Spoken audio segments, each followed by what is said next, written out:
Kabir Akingbolu. Mr. Akingbolu is a constitutional lawyer. Thank you very much for coming. For having me on the program. Good morning, Nigeria. Indeed.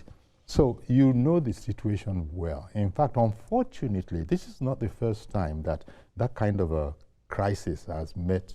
You remember, if you go back to the unfortunate air crash of a self-piloted plane. But here we are now, and I wonder, well, that's really it. We want to find out what are the implications. We heard yesterday, although not from a lawyer, but from a knowledgeable person, that 3 months is, if you're away for 3 months, everything could still be in order. But beyond 3 months to 6 months and now to 8 months, could you please clear the air for us? Yeah, Nigeria is not in short of law. In fact, when I say it's not in short of laws, I mean we have good laws. Good laws that are functional, that takes care of so many situations.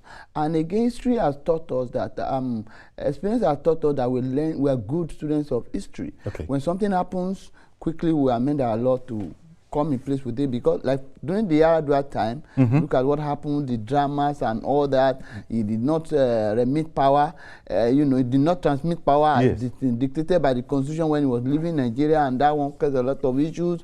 It took the National Assembly, an extra wisdom to go out of the box to find a solution under the doctrine of necessity, which is actually not in our constitution anyway. But they were able to, at least, we were able to surmount the problem and the imbroglio there. Now, coming to this one. There were, under the constitution for governorship, under section 189, precisely, inability of the governor or deputy governor to perform the function of his office. That's right. That is the heading, that when the governor was not able to discharge the function of his office or incapacity, due to incapacity. Now, section 189 said that when it appears to the Speaker of the House of Assembly or the House of Assembly that a governor or deputy governor is not able to discharge the function of his office due to disease of the mind or illness or any ailment at all, that there shall be, there will be an address, a resolution passed by no less than 2/3 majority of the House. That's right. To say, oh, we have discovered that he is not able to discharge the function of his office. And what would they do? The Constitution say, go further, to say they will now set up a medical panel comprising of no less than 5 medical personnel of high integrity, who have reached a high degree of eminence in the field of medicine, related to the kind of examination they want to conduct on the person you are suspecting not to be able to perform his duty. Now, which is the deputy governor here. Now, you set up the panel, but those 5 medical practitioners shall include the personal physician or doctor of the deputy governor or governor, as the case may be. You understand? Now, they will now look at it. If they now come up with the opinion that, well, he has an infirmity that will make him not to be able to discharge the function of the office, they will communicate it to the House of Assembly, and once they pass the resolution, it's easy to be a governor or deputy governor. So, why we have not been able to do that now is what I don't know. Well, I think the reason why we have not been able to do that, it comes out of Taraba itself. Just a couple of days ago, I think, the governor himself spoke, and he said, I am reaching you to speak to you directly because I know things have been going on and I feel a need. Now, everything that you just said, the governor seemed to just cut through all of that and say that, look, there's a matter of compassion, there's a matter of our humanness, our humanity, and so I really don't want us to go and be talking about any of those things. And so I said, I thought... let me tell you, sir. The only thing is this, we play to the gallery a lot. Law is on its own. Politics is on its own. Democracy is a whole concept. Immorality is another thing. Morality has nothing to do with law. Morality has nothing to do with, governance. Now, if on moral ground the governor is not able to discharge his duty as well, just like the deputy governor, are we going to fold our arms and say the state to be on autopilot? It's not permissible. Yes, nobody wants to be sick. Nobody plans for sickness or illness or any kind of ailment or infirmity. However, if it has happened, like one of my boss in those days would say, accident does not ring bell. Yeah. If you are going to have an accident, it will not give you an advance notice. Do you understand? So sickness also is like that. Now, if it has happened, are we going to say because of the ill luck or illness that has befallen somebody, the state should be on hold or should be on autopilot? It's not the way of the law. It's not the way of the Constitution. Like in those days, my boss, when you come to office late, he will tell you that, oh, you say there was hold up. You say, oh, are we going to tell the clients that the lawyer we assigned to your case had hold up and they struck out your case? Or a newspaper vendor. Yeah. You see a journalist did not write anything because his wife was delivering. Is that what the public are going to read? No, it's not going to read. It's not going to be so. There is a problem on ground. Let us not play to the gallery. Let the governor address the people. He is the deputy governor still qualified to discharge the duty of the office or not? If he is not able, the Constitution is also to the rescue, that he shall nominate another person now to act as a deputy. That is what the governor is avoiding. Avoiding. He's avoiding it. He has to. He will nominate. The House will pass and say, "Oh, he's qualified, or he's not qualified." And even the House itself, if you've been following the story, nobody seems to be in an unseemly haste to start the process because there's this human feeling in this whole matter. In fact, the governor actually called it that. That look, one, he's back in the country now. Two, his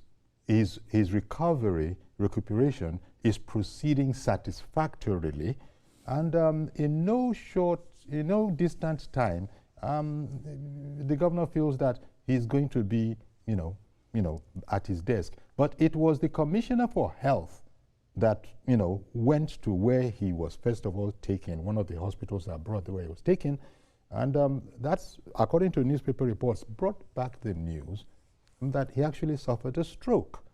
And, well, the thing with strokes is that you could be out of it in 3 months. It might take more than that. Time, it may not also get out of it also. You might not come out of it. The problem is this now. We have said it earlier, mixing politics with reality. Do you understand? The reality on ground is that he's not able to. And again, one of the two things, there are two things here now. One, you see a House of Assembly. It's almost in all the houses of assembly of the states in Nigeria. They do things as in they don't.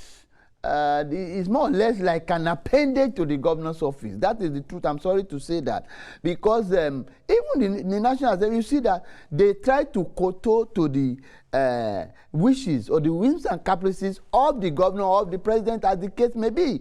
Oh, it's our party. If we say no now, it will be a blot on the execution of our party and all that and all that. But that is not what matters. The interest of the public, of the republic, is more important than the interest of individual or the interest of your political party or your friend. No, we have to be humane, fine. Yes. And again, another problem is, you see a dereliction of duty on the part of the House of Assembly, failure to perform their statutory duty or function. Secondly, this idea of die in office posture by Africans, not only in Nigeria. I have not seen any governor that resigned in Nigeria, except one governor in Jigawa State who said, I cannot work with, I think, was it Lamido, with the governor. The governor will travel. In a year, the governor was traveling like more than half of the days in a year. And he even granted an interview where I ruled Jigawa State from overseas. the deputy governor said, I can't work with this kind of man. He resigned. That is the only person in Nigeria that you have seen that say, I am not interested. Nigerians don't resign. For instance, somebody who suffered that kind of ailment, a stroke, we know what a stroke is. All you need to do, accept the will of God and say, well, it's in history that you are a deputy governor. I am resigning. You will die a hero. People will celebrate you. People will honor you. People will respect you and your family forever. But because, again, even when he gets well, stroke does not like stress. And if it gets well and start the work again, it may relapse. So it's for somebody, you have to love yourself first. More than any other thing, leave politics. Be concerned with your health first and face it, and it will be fine. You know, when Governor, the Taraba State Governor, Agbo Kefas, when he spoke to his people, you know, on Monday, I believe it is, he said, and I'm quoting directly, "This is not a political matter. It's a human one." He said in the statewide broadcast, you know, we must lift him in our prayers. Yes. So that's the attitude, a very humane, humanitarian attitude that the governor, and he said that one of the reasons that he came out to address the whole, you know, state was that he has been hearing things that are not satisfactory to him, and that he wants to sort of correct the flow, the direction of conversation, say, it won't be towards replacing the governor or declaring him unfit for office for the reasons that I stated earlier, which is that he's making satisfactory progress. But, I mean, it would take a medical doctor, a medical expert to really say that. Yeah, but the Constitution even talks about a medical panel. And the governor quoted from both the Bible and the Quran. So it shows that this is a very strong point with the governor. Say, everybody trying to get my deputy out of the way, no. We are not going to be together on that at all. So what's the implication of this now? The implication of this is that first, it's setting a dangerous precedent. Secondly, it's showing us that we are not running a democracy. Because if we are running a democracy, we should, adhere strictly to the wordings of the Constitution in all its contextual, meanings. Because as a governor too, you are sworn to defend the provisions of the Constitution when you took the oath of office. Now, by saying, and the law does not permit a governor to run the office alone without a deputy. Well, you understand? They have a number of devices they have erected, including his deputy chief of staff.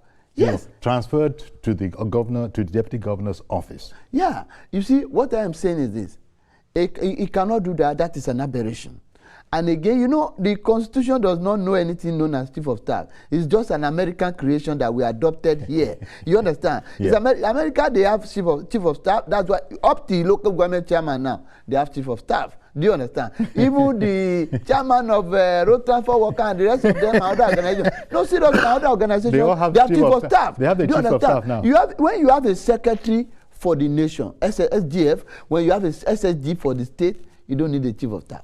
Because it's duplication of duty, which amounts to wasting of natural resources, resources as a nation. So you cannot allow a chief of staff to move into the office of a governor. In fact, it's an impeachable offense, but who will bear the card? The House of Assembly are just watching like a bat. They are. They are not going to. They are not doing anything. They don't want to get ahead of the governor. Do you understand? Who has explained the lie of the ground to them. The issue of religion does not come in. No. Whether biblically or Quranically. Yeah, the Quran and Bible says we should empathize with somebody who is weak and down. That's right. It does not say they should not perform their duty. Even the Bible also says a leader must stand up. The Quran also says you must perform your function as a leader.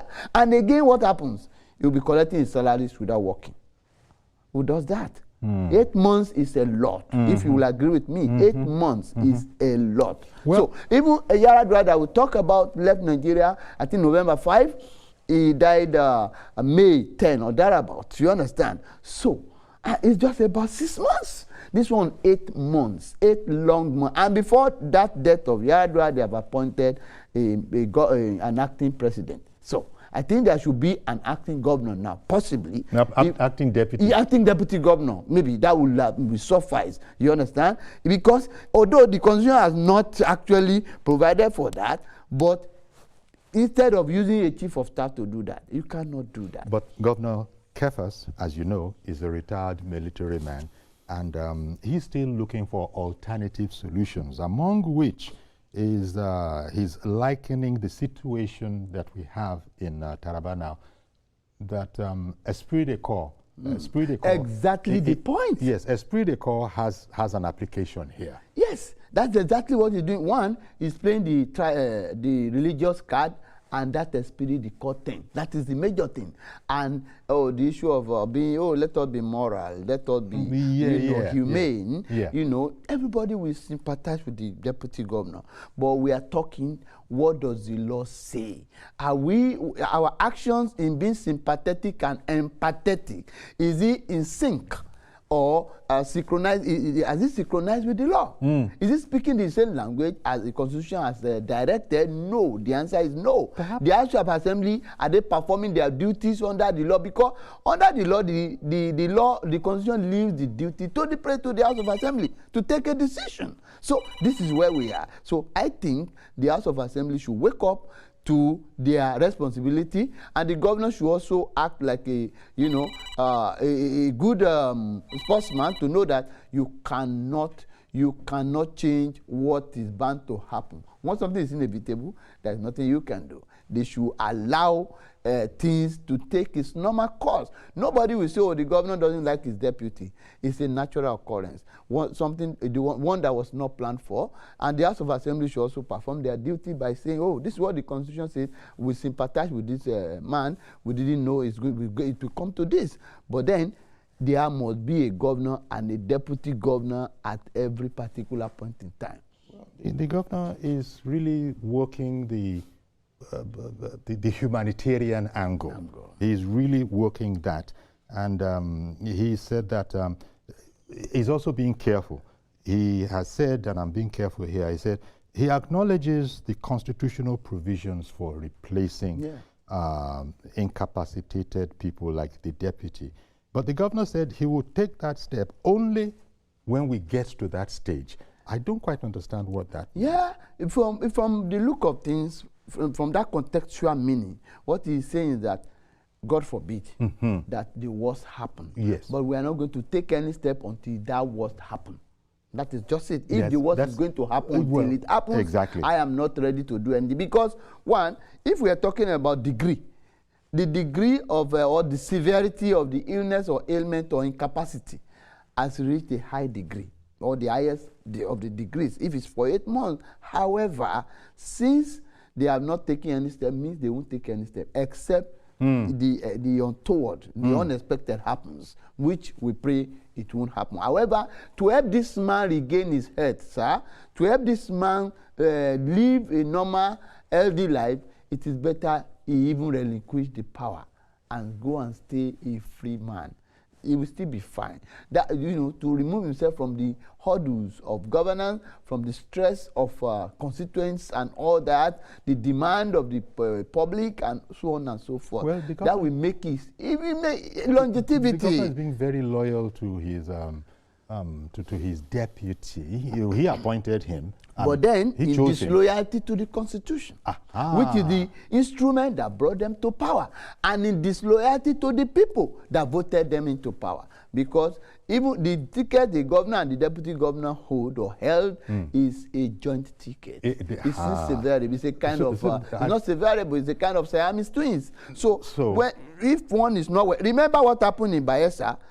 A governor was not sworn in because his deputy was not qualified. So apply it here now. A deputy governor is incapacitated and the governor is acting. His being in office is incomplete. It's becoming questionable because you cannot carry on that load. It's just like a pilot. Yes. When you are piloting an aircraft and something happened to the somebody who is supposed to be the co-pilot. You cannot fly until they replace the co-pilot, because there must be 2 pilots at the same time. Okay. Now, even in the modern standard practice now, there are 3 pilots. They don't allow 2 again. The best in the international standard practice now, there are 3 pilots. So just to ensure, underline the importance of these extra officials that could also perform the job of the principal. Because in case of anything, if anything happens to one, it will happen to 2, because they discovered that sometimes there was a particular occasion where the 2 pilots were drunk. So they believe, you understand? Yeah. So they believe the 3rd one, it will be difficult for the 3 to be drunk at the same time, or to have issues at the same time. So in a situation in governance, You have a governor, you have a president, a deputy, a vice president. You have a governor, you have a deputy governor, chairman, a vice chairman. In case of anything, so that there won't be vacuum in governance, they said government is continual. So now that we have seen, especially with the governor's statewide broadcast on Monday, that the governor is going to stick with his deputy. Yes. He's going to be loyal to him. For want of a better expression, that's the way the governor sees it. So what are the options for the citizenry now? The option is by way of impeachment. The House of but the truth is this: the House of Assembly must still act. So in the first scenario, the House of Assembly has a duty to perform. The second scenario, they have a duty to perform. The House of Assembly is busy informing that we have no intention to declare, a vacancy on the seat of the deputy governor. That's why I say there is dereliction of duty on the part of the House of Assembly members, because the constitution is very clear. Once you have reasonable ground to believe that the deputy governor or the governor is not able to perform the function of his office due to infirmity or illness, then you set up a panel, comprising of this and that, of medical personnel not less than 5, to carry out the decision. So if you cannot do that, and the governor is saying, no, I cannot do that, then the next thing for you is to, one, you can also, you may also impeach. Apart from the issue of infirmity, the House of Assembly can come up and say, we want to impeach the governor, for the deputy governor for running away, what they call it, away in absent without leave. Yeah. There is no letter saying, oh, I'm going on leave. There is no nothing for being unable to come to work for 8 months. It's an impeachable offense. Advancing these positions in Taraba would be seen as, if not exactly an enemy action, an unfriendly action. And everybody in Taraba, to the best of my knowledge, where I'm sitting at here, everybody seems to want to distance themselves from that. It's like nobody wants to bail the cat. Yes. Nobody wants to bail exactly. Because, and the governor has come out to, the speech of the governor is very deep. Don't disturb yourself. I am not going to declare his seat vacant. That's right. Don't disturb yourself and don't be in a hurry. I am not going to change him or I'm not going to replace him. So let us leave it as it is and leave everything for God. He has come with the Bible, has come with the Quran. You understand? If you are not a Muslim, I even come with esprit de corps, professionally. So it's God that gives life, it's God that takes. So if I declare his seat vacant now, bring somebody here, what if he gets well tomorrow? After all, it's God that owns life. That's what he's telling them. That's what he's saying. Be you know now. You take note, I will not replace him. That is just, and that may not change, except another thing changes.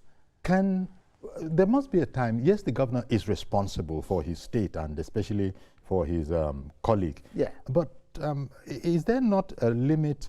For instance, it's a totally different thing, but look, if you send legislation to the president and he refuses it, you send it the second time, he refuses it. I understand that it gets to a stage where... They can veto. He can veto. Two-third majority. Do you understand? That is why we're saying everything starts now and ends with the House of Assembly. They are the ones to set up a medical panel to see whether he is fit to discharge the office. They are not doing that. They are the ones to look at the office and say, oh, this is an impeachable offense. We want to impeach you for not coming to office. They are not ready to do that. They are the ones to still say, okay, this is another thing we are looking for, at least from this angle. Let us impeach the governor also for ruling without having a deputy. They are not ready to do that. So everything starts, we want to write to the president to do this. They are not ready. The federal government will not be able to interfere here because there is no issue of a threat to public security or safety. So the president will not be able to interfere in the internal affairs of the state. However, what we want to do, what the Tarabans will want, is for the House of Assembly, whom they have voted for, to act and play their card well. Yes. But they are not ready to do that. No. That is just the truth of the matter. And come flog the matter from now till tomorrow. With in Second Republic, we see a similitude of democracy or democratic norms. But from the coming of this new regime, we have not seen any of those factors there. Because you see that the House of Assembly will either rise or sink with the government in most cases. Especially, except, and of course, where there is external influence. Like we see under one administration like that the president will interfere and say, boot out this government. It has happened in Nigeria severally in about 4 states. Now, so apart from that, they are not ready to do anything. So where are we going? So are we now still practicing democracy? That is the question we must be asking ourselves, because our democracy now is about 26 years old. We should be advancing democratically, not retrogressing, because the ideas of democracy is completely absent. Ejalu, I was just reading the Punch account of it, and Punch reports that a Jalingo-based lawyer, Biliaminu Maihanchi, has argued that sympathy should not delay lawful action. Quote, this is not about removing the deputy governor out of malice. It is about ensuring governance continues within the law. Exactly what we said. But he's not on their side. Exactly. He's a neutral, he's legalistic voice. Yes, that's my position. What does the law say? If the law says this, have we followed the letters of the law? Then, should the law take precedence over personal whims and caprices, or political inclination, or religious inclinations? Or the religious inclination should take precedence over, democratic ideas? We don't have a theocracy here. At all. So you understand? Religious... It's out of it. It's out of it. You are manipulating the populace. You are manipulating the citizens and the entire House of Assembly, probably, because the House of Assembly of states now in Nigeria, they more or less, they are more or less always with the governor. So whatever the governor says, is it. So you have he who pays the piper dictates the tune.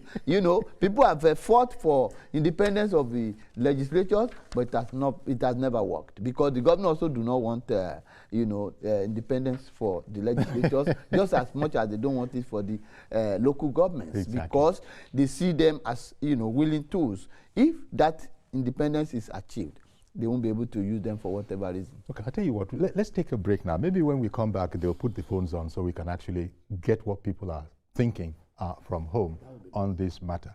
So do please stay with us. We'll be right back.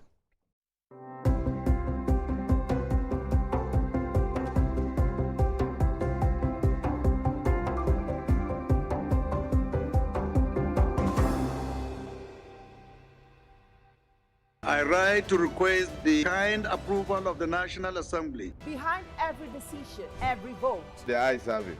and every heated debate lies the heartbeat of democracy. This matter is very, very important. I therefore rule you out of order. Welcome to the place where it all unfolds.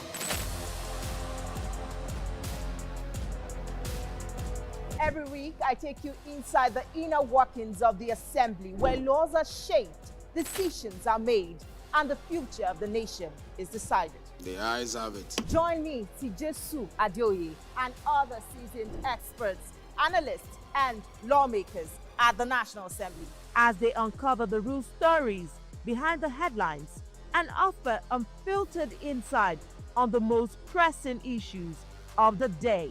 This is your front row seat to the heart of power. Watch the Hallowed Chambers every Saturday at 9 p.m. only on TVC News. Breaking news isn't just about speed, but more importantly, about fact and accuracy. It is responsible journalism, being ahead, unbiased, sensitive, in telling the stories that people would want to hear in a way that protects their sanity and for the public good. And it goes beyond breaking the news to actually following up, exploring all the angles, engaging newsmakers, tracking impact, all geared towards informing, educating, and setting agenda for the people. Breaking news is holistic, entire, complete. It's about you, me, and the world we live in. Breaking news is at the core of what we do at TVC News, and it's the honor of my life to serve you this news, fresh off the press. TVC News, first with breaking news.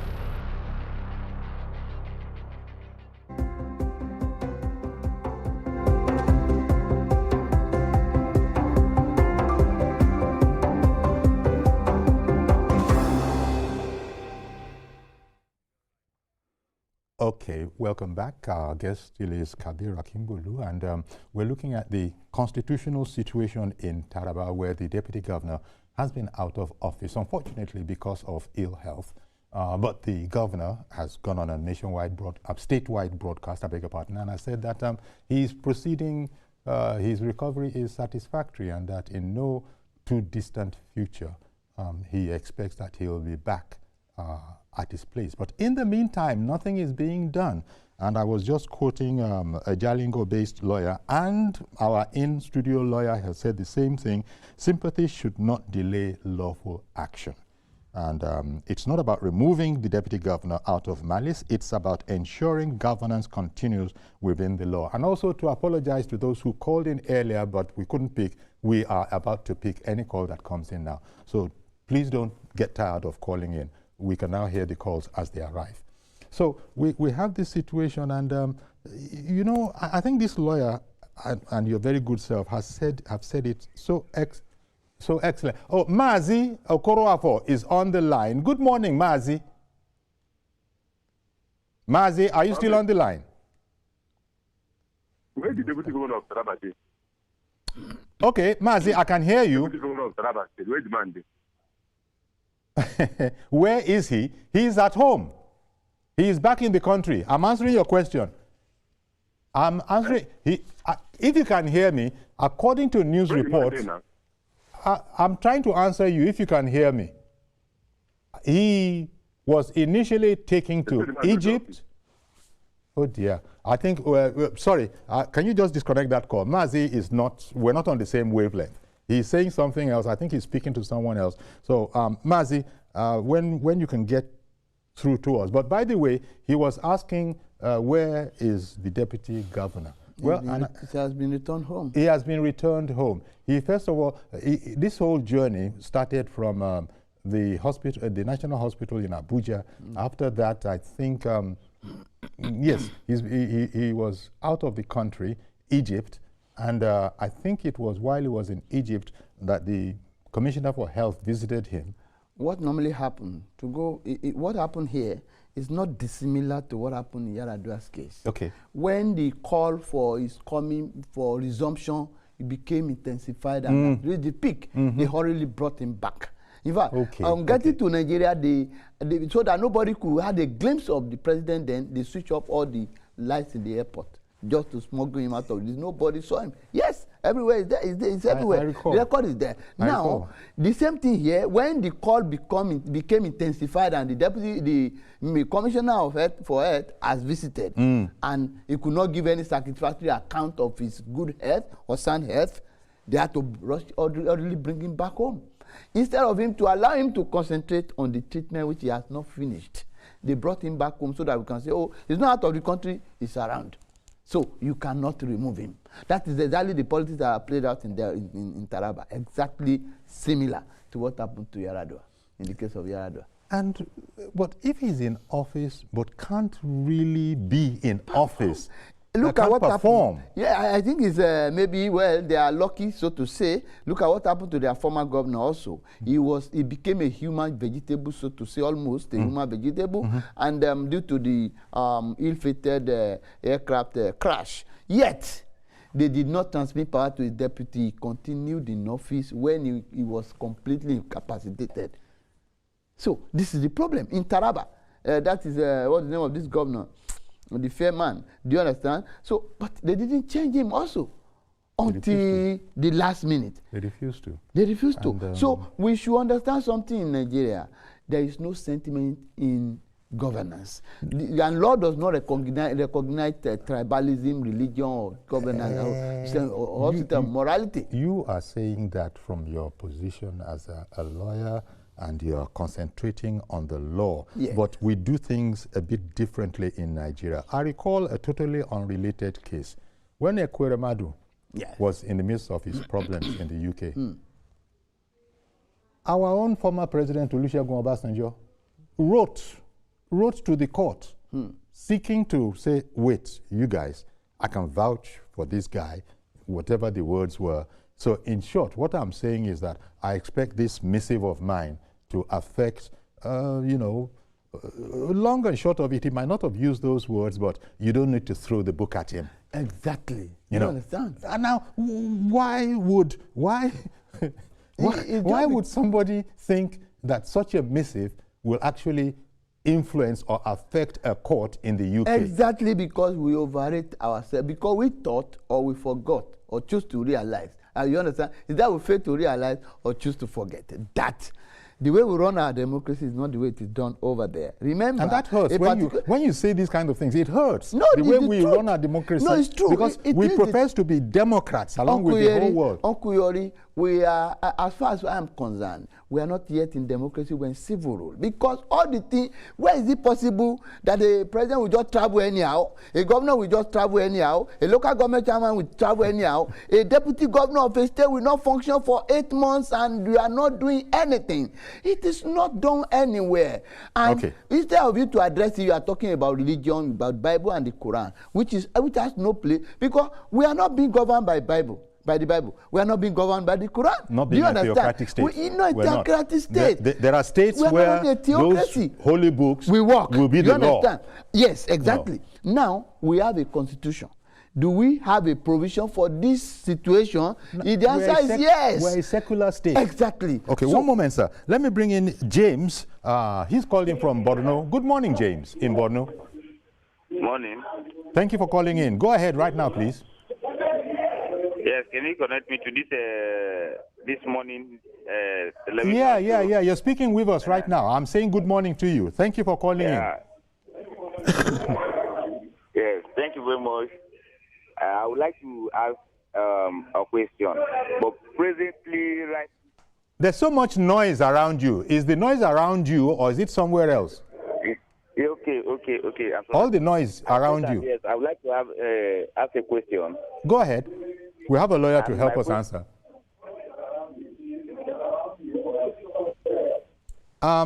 James, I don't know what was happening there. So sorry about that, but there was so much. Yes, there was so much noise. Is there another call coming in? Because I understand that people have been trying to reach us. Even our friend, quite a number of people have tried to reach us when we couldn't actually hear that they were even trying to reach us. But it's another matter that's been sorted out now. We just lost James from Borno, but I was talking about the attitude, the way we see our democracy. Yeah, we still see our democracies as something we can toy with. We see our democracy in terms of our will. That can be tweaked. That can be twisted to favor us the way we think. We still see it as something like, this is my feeling. But it's just human feeling. It's not. This is my human feeling, or this is what my constituency wants, but this is what the law says. We can do it this way also. Do you understand? Yes. That is why you will see somebody who has decamped from a political party to another party, and they will say, it's remained there. You have been voted, and when the constitution says no, that is a betrayal of the electorate who voted for you on party A. And you now say, okay, completely you move. Not when you don't move completely like we have in Rivers, but when you move completely now and now say, I belong here. And the conditionality set down or laid down by the Constitution has not been met. You just feel that nothing will happen. So far, I'm joining the ruling party. So it happened under PDP, it happened under other political parties. We cannot operate like that. Mr. Joshua, thank you for calling in again in Irewalide. Good morning to you, sir. Happy weekend. And hello. My greetings to your guests. Okay, thank you. We can hear you now. The point I'm trying to make is about the practice of governance in Nigeria. Is it forbidden for our political leaders, to resign their appointment? Is it something like they view there's no life outside office? I know that political office has been monetized, and it seems more like not just a career, but a lifetime thing.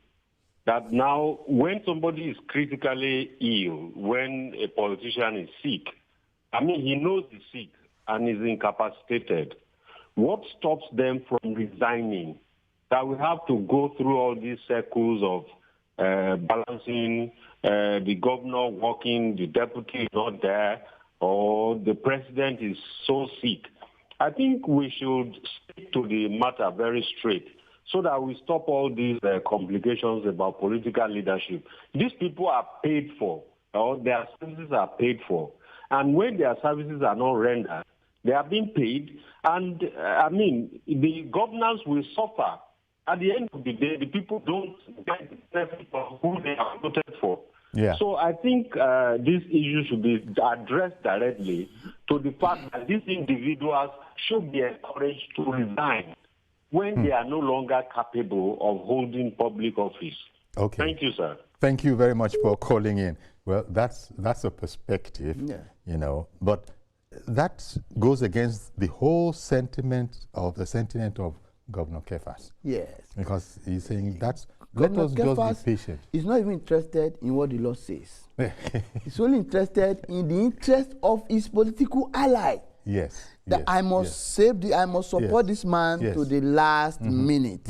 And not supporting him is inhuman. So he's playing the morality card, which is not good for us. It's like manipulating the people. Because you cannot, when you have said that, who will now come out to say, oh, remove the governor? So he has already keyed the House of Assembly to a kind of, he has boxed them to a tight corner where escape seems to be impossible. So then the electorate too, once the House of Assembly members, the elected are not talking, they cannot do anything. This is just it. And the law has not given the power to the electorate to recall. Okay. Well, okay, just before we continue, our boys in the newsroom, well, for that matter, they're also girls, since I use the boys, let me follow with girls. They put together a report on Governor Kefas. Let's watch that, since we're talking about him now. Religious leaders and journalists were among those who attended the gathering called by Governor Kefas. The aim of the meeting is to clarify issues surrounding the deputy governor's health conditions and prolonged absence from office due to medical reasons. Governor Kefas explains that his decision to retain his deputy is based on both moral principles and constitutional provisions, stressing that calls for his removal are unwarranted. Even in politics, our deputy governor, His Excellency, fell ill serving Taraba State faithfully on official duty. This is not political matter. It is a human one. The Constitution gives us laws to follow, and we have done everything required of us under the law. But laws alone are not enough. Morality and conscience must also guide our decisions. Whether you are a Christian, Muslim, or of another faith, one truth binds us all, that God calls us to care for one another. The governor also reaffirms his commitment to the state's development and attracting investors to Taraba. The Attorney General of the state explains the legal position on the removal of a deputy governor. Confirm that he is incapacitated and cannot carry the functions of his office. That is the first step. Once you do that, you can now come to the State Executive Council for the setting up of a medical panel. These are procedures that have not been followed. If you want to remove a deputy governor, you must follow the provisions of the Constitution. There's no sentiment, there's no emotions, there's no politics. It is about Taraba State, it is about our future, it is about the Constitution we're talking about. Other speakers at the event shared their views. Is the good people keep to the law. The best people do better than the provisions of the law. If the law says you do not kill, you make sure you save life. So this is a deputy governor that is a colleague to the governor. It's not just an office. With this submission, it is clear that Governor Kefas has no plans to replace the ailing deputy governor, and that position has been reinforced by the recent redeployment of the deputy chief of staff to the governor. As that exalted person said, I don't know whether he's an enemy or not, you know, he said this is not just a deputy governor, he's a colleague of the governor. So that begins to explain the loyalty. Yeah. Who did you say is on the line? Okay, retired AIG Duro Simi, good morning to you, sir. on. I'm here on the air. I'm still on. Well, I just said good morning to you, sir. Please go ahead. Good morning, Uncle Dori. I think the issue involved now is more of constitutional. I continue to say that the Constitution has stated the procedure to follow. But the medical team, there must be a medical panel that's supposed to confirm whether this guy can actually perform, even when he's healed, when he's become healthy. Will he be able to carry out the duties? That is very, very important. And I am sure if it was the governor that was involved in this, there will be more noise about it. And it shows further that between the governor and the deputy governor, they have a party. They are very close to each other. If it was the other way, it could have been a different situation. Even any small sickness, he would have been able to urge the state assembly to do the needful. But the thing is that every Nigerian man knows that sickness can come to anyone and it can go at any time. So we imported the position of the Constitution from America. But our culture is very, very important, which now think about the moral aspect. But no matter what happens, the Constitution must be obeyed until amendment is made. That is my contribution. Well, thank you very much, retired AIG Durosimi. Appreciate your call. Yeah, everybody. He said it very fantastically. And when you look at, if you look at the governor, the speech was intra-contradictory, self-contradictory. He said that there are procedures under the Constitution. Yeah. Now they have done all things possible by the law, and that you know this the procedure in the Constitution. So you are saying you have followed the law, then you say you have not gone against the law. That's what he is saying. But the AG also came out to say, oh, there are procedures set. The Attorney General. You understand? He stated the law correctly, but he has not answered the question whether they are ready to follow it. Because he doesn't want to go against the governor. Yeah, he also saw the governor has declared that the medical panel, nothing is going to touch my deputy. Yeah. So who sets up the medical panel if not the House of Assembly? The Attorney General mentioned it, that there must be a medical panel, and that has not been done. Who will bear the cat? This is where the problem is. It's a kind of funny imbroglio, but people are not ready to shift ground. And the governor also said it's more of a morality than religion, and religion more than law. He knows, because he knows that they have not followed the law. That if they follow the law, everything is wrong. Do you understand? So that was why he was saying it's more of morality, it's more of religious, being religious and humane than being legalistic. So what he is telling you, please put away this Constitution. Yes. We're not ready to follow it. Yes. What we are saying here now is what we feel is good for our people, not minding what the Constitution has said. That is exactly what everybody seems to be saying there. And the traditional leader that has spoken there said he's not only a politician, he's not just a deputy governor, he's a colleague. He's a colleague. Which means esprit de corps. Esprit de corps. Because that's why the governor brought esprit de corps into it. But esprit de corps is unknown to law. It's unknown to law. It's unknown to law. Morality and law have no, relationship, because the morality is not recognized. And when morality and law clashes, law must prevail. Yeah, but so what is left is the humanness. It's the humanness that they are applying. Yes. But the question we are asking, and what we know to be clear very well now, is that the House of Assembly, there is dereliction of duty from the side on the side of the House of Assembly, because they are not ready to perform their function. They set up the panel to look at it. It's a resolution passed by 2/3 majority of the House. Yes. They are not ready. They're not ready. And they are saying, the AG, the Attorney General is also saying that if he cannot perform the function of his office, somebody who has not come to work for 8 months, can he perform the function of the office?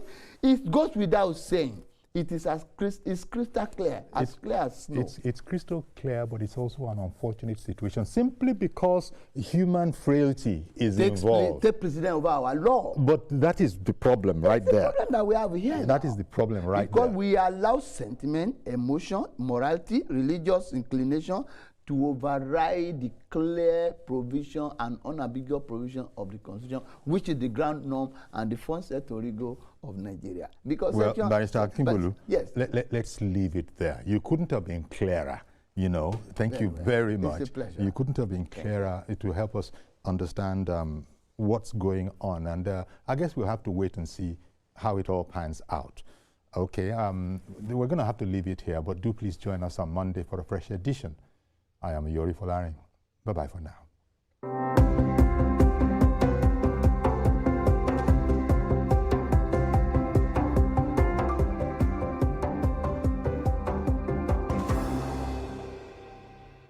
Following is a paid presentation by ShopX TV.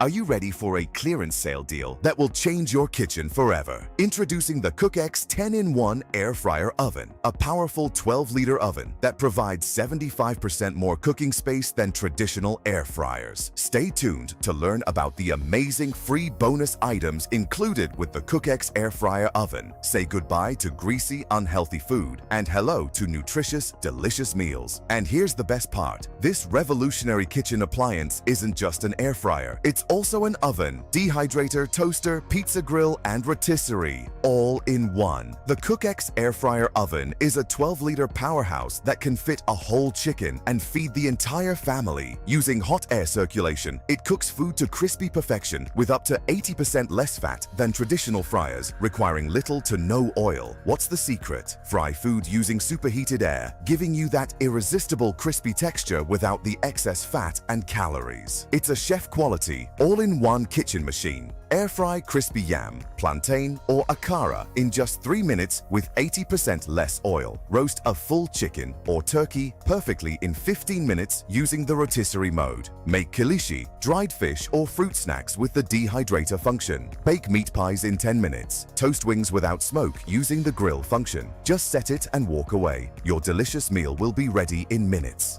My husband is happy, and of course I have a happy home. From my grilling on check, to my frying on check, to my baking on check. This CookX Air Fryer Oven is the bomb. It is super fast, small time, everything all set. The CookX Air Fryer Oven is now available exclusively on ShopX TV. Take advantage of this amazing clearance sale price. The best deal you'll find anywhere. Buying multiple appliances could cost you well over 400,000 naira. But you can get the CookX Air Fryer Oven today for just 149,950 naira only. But wait, there's more. Order now and receive 3 free bonus items valued at 50,000 naira, absolutely free. Extra large rotating stainless mesh basket, stainless steel rotisserie fork, stainless steel food handle. That's 50,000 naira in savings on these accessories. Completely free. Incredible. And that is still not all. Call the number on your screen now or scan the QR code to order the CookX Air Fryer Oven. We'll also deliver the CookX Air Fryer Oven to your door for free. But hurry up, this exclusive ShopX TV offer is available for a limited time only. Don't miss out. Call now while stocks last. The proceeding is a paid presentation by ShopX TV.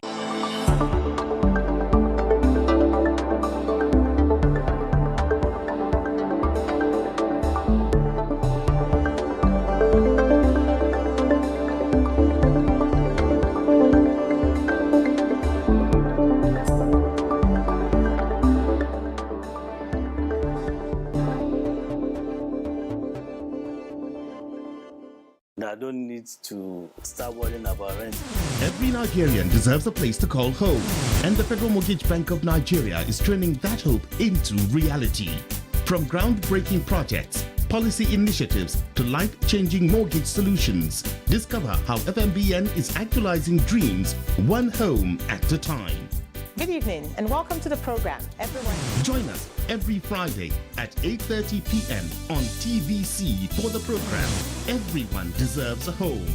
Brought to you by the Federal Mortgage Bank of Nigeria, FMBN.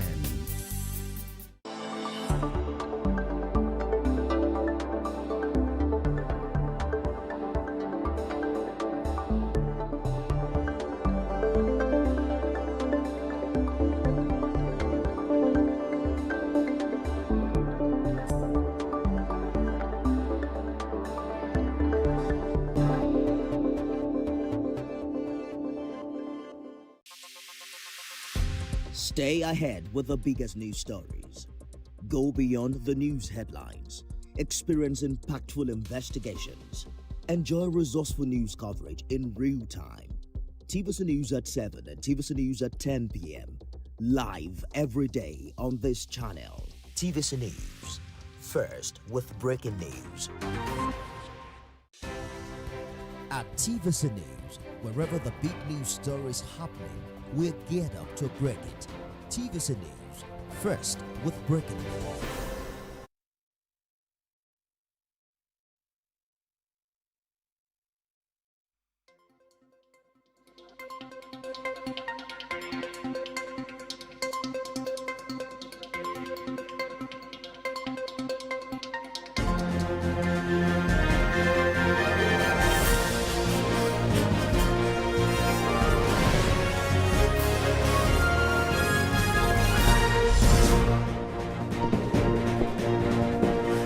Hello and welcome to TVC Midday News. I am Abosede Adeniyi.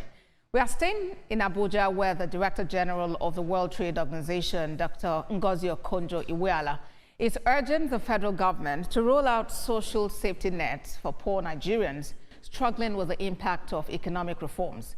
Speaking to State House correspondents after meeting President Bola Tinubu at the Aso Villa, Dr. Okonjo-Iweala commended reforms such as petrol subsidy removal and the unification of the foreign exchange market, but stressed that targeted support is needed to help citizens cope with the current realities. She also briefed the president on the launch of the Women's Exporters Fund for the Digital Economy, a joint initiative of the WTO and the International Trade Center. It was a very good visit, and thanks to Mr. President for making the time. We came to brief him about something very joyful that we did today with the help of the First Lady.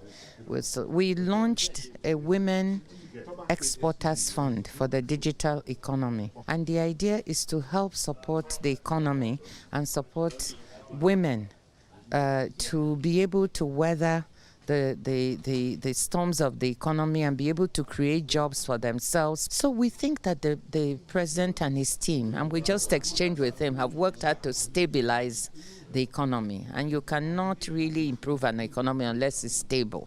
So he has to be given the credit for the stability of the economy. Now, President Bola Tinubu has departed Abuja for a two-nation trip to Japan and Brazil. The president, who left at about 11:15 a.m., will make a stopover in Dubai before heading to Yokohama, Japan, for the 9th Tokyo International Conference on African Development, TICAD 9, from the 20th to 22nd of this month, August. With the theme, Co-Create Innovative Solutions with Africa, the forum will focus on economic transformation, private investment, innovation, and building a resilient and sustainable African society. President Tinubu will also hold bilateral meetings and engage CEOs of Japanese firms with investments in Nigeria.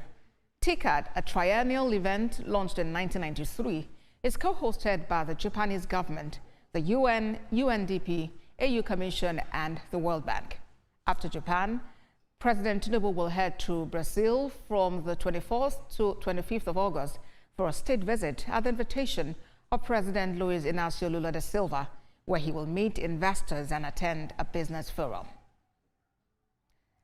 Away from that, now to some security reports. The Nigerian military says it remains committed to restoring peace across the country, dismissing fresh claims by Amnesty International of attacks and unlawful killings in the southeast.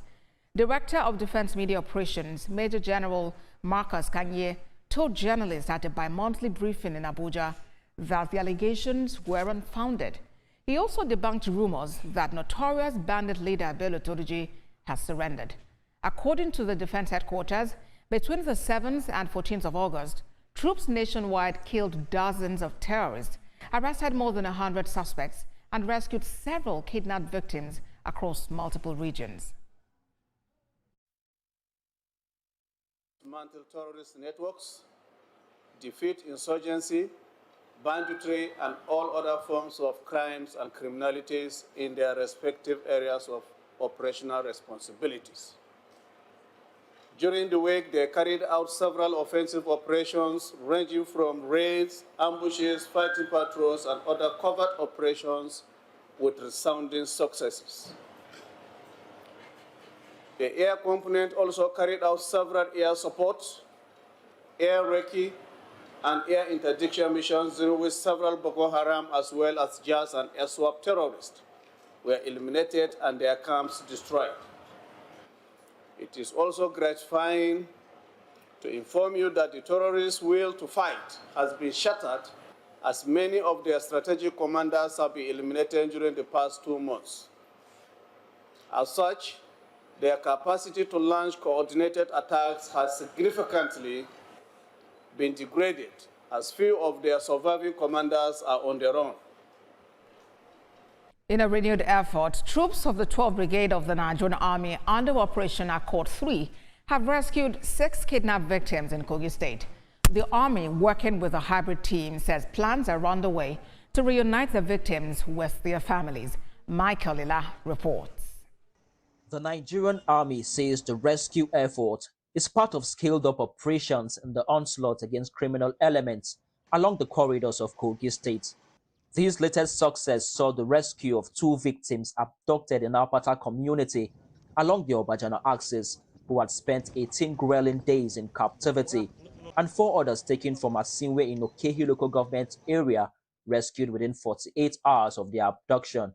Speaking on behalf of the Commander, 12th Brigade, and 1st Commander, Operation Accord 3, Brigadier General Kasim Sidi, the commanding officer of the 126th Battalion, explained that troops alongside the hybrid team launched an offensive that compelled the abductors to abandon their captives. So the rugged troops of this unit with the hybrid forces followed them on foot, got to the place where they kept the victims, which is around 42 kilometers from this location, and rescued the victims back. All I could say to bandits and kidnappers within Kogi State and environs is to quit.